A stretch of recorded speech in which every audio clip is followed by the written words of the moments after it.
करते हैं भोग लगाने से पहले ये तुलसी दल है वो रखना जरूरी है। इससे है ना भगवान प्रसाद अवश्य ग्रहण करते हैं, ऐसा शास्त्रों में उल्लेख है। आवाहम न जानामि नैव जानामि पूजनम भक्तिहीनम सुरेश्वर क्रियाहीनम भक्तिहीनम, ऐसा ही कुछ है। अभी मैं मुझे थोड़ा अभी 2-3 दिन से नींद बराबर हुआ नहीं है, तो इट्स ओके। भगवान तो આપણે કહીએ ભાવના મુખ્ય છે ભગવાન। હા, એક યાદ આવ્યા, જમવા પધારો સાઈ કેટલી કવાર છે, આવી જાવ રસોઈ તૈયાર છે। જમવા પધારો સાઈ કેટલી કવાર છે, આવી જાવ રસોઈ તૈયાર છે। એ બધું બહુ છે આમ સરસ, પણ મને કંઈ એટલું બધું રાગનું પેલું નથી, પણ ઇટ ડઝન્ટ મેટર।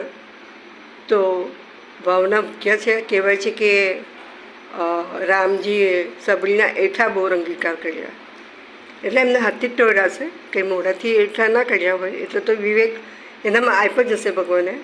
પણ હોય તો બી ભગવાન માટે છે ને દરેક પોતે જ અંદર દરેકમાં પ્રાણી માત્રમાં પોતે જ વિરાજમાન છે એવી દ્રષ્ટિ હોય છે, એટલે એ બધું અંગીકાર કરે છે। અને કેટલી બી તમે ભૂલો કરો પણ આપણે એના સંતાન છે એવું આપણે કહીએ, કે આપણે માનીએ, કે આપણે એમને કહીએ કે ભાઈ અમે સંતાન છે, અમારે કંઈ બુદ્ધિ નથી, એટલે કહેવાનો મતલબ ભાવના મુખ્ય છે। એક મને યાદ આવે છે હમણાં, એક ભડવાર હોય છે, તો એ છે ને કંઈ શિવલિંગની પૂજા કરતો હોય છે, તો તું તને શું ગમશે, તારા માથામાં જૂ પડી હોય તો હું કાઢી આપીશ, તને બરાબર પેલું સ્નાન કરાવીશ, આમ તેમ બધું। હા, તો એવામાં કોઈક જે જાણકાર હશે પંડિત, તે ત્યાંથી પાસ થાય છે, તો એને કહે છે કે તને આવી કેવી પ્રાર્થના કરે છે, આવી રીતે પ્રાર્થના નહીં, લાવ તને શીખવું। પછી એને શ્લોક કહે છે પંડિત કે આવી રીતે બોલવાનું, ભગવાને પહેલાં આવી રીતે આમ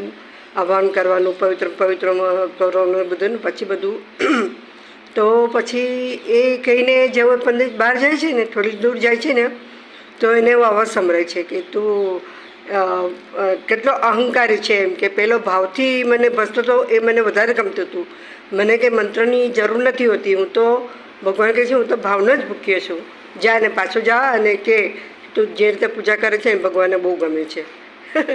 તો એટલે અથર્થ છે કે ભગવાન ભાવના ભૂખ્યા છે। થોડામાં ઘણું તેરા તુજકો અર્પણ ખ્યાલ લાગે મેરા। ઓમ।